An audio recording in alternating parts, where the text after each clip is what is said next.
ഐലക്കാട് ചിറക്കൽ കായലോര പാർക്കിന്റെ പ്രവൃത്തികൾ മാർച്ച് മാസത്തോടെ പൂർത്തിയാക്കി നാടിന് സമർപ്പിക്കുമെന്ന് പറഞ്ഞിരുന്നെങ്കിലും പ്രവൃത്തികൾ പൂർത്തിയാക്കാൻ കഴിഞ്ഞില്ല. പാർക്കിന് സമീപം റോഡരികിൽ അപകട ഭീഷണി ഉയർത്തി നിൽക്കുന്ന ഇലക്ട്രിക് പോസ്റ്റ് മാറ്റി സ്ഥാപിക്കണമെന്ന ആവശ്യം ശക്തമാണ്.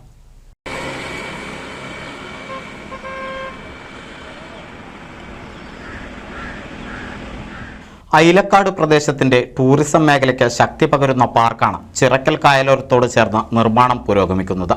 അറവു മാലിന്യങ്ങളടക്കം തള്ളി വൃത്തിഹീനമായി കിടന്നിരുന്ന ഈ പ്രദേശം പരിസരവാസികൾക്കും യാത്രക്കാർക്കും ഏറെ ദുരിതം തീർത്തിരുന്നു.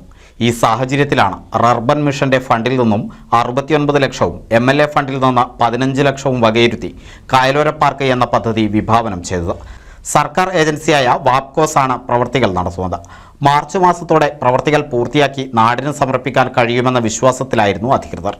അരികുകൾ കെട്ടി സുരക്ഷാ കൈവരികൾ സ്ഥാപിച്ചതല്ലാതെ കാര്യമായ മറ്റു പ്രവൃത്തികളൊന്നും പൂർത്തിയായിട്ടില്ല. ഇരിപ്പിടങ്ങൾ സ്ഥാപിച്ച സിമന്റ് പൂട്ടുകെട്ടകൾ വിരിക്കുന്ന പ്രവൃത്തികളാണ് ഇനി നടക്കാനുള്ളത്. നിർമ്മാണം പൂർത്തിയാകുന്നതോടെ ഇത് ഹാപ്പിനെസ് പാർക്കാക്കി മാറ്റാനാണ് പഞ്ചായത്ത് അധികൃതരുടെ തീരുമാനം. പ്രകൃതി ഭംഗി ആസ്വദിച്ച് കുടുംബത്തോടൊപ്പം സമയം ചെലവഴിക്കാനുള്ള വിനോദോപാധികൾ പാർക്കിൽ സജ്ജീകരിക്കുമെന്ന് എടപ്പാൾ ഗ്രാമപഞ്ചായത്ത് അധികൃതർ പറഞ്ഞു. NCV news, Edappal. കേരളത്തിലെ number 1 broadband cable TV network കമ്പനിയായ കേരള വിഷൻ ഇന്ന് ഇന്ത്യയിലെ ആദ്യ 10 ബ്രോഡ്ബാൻഡ് കേബിൾ TV സേവനദാതാക്കളുടെ പട്ടികയിൽ ഇടം നേടിയിരിക്കുന്നു. Vision success. ആഘോഷിക്കാം ഈ അഭിമാന നേട്ടം.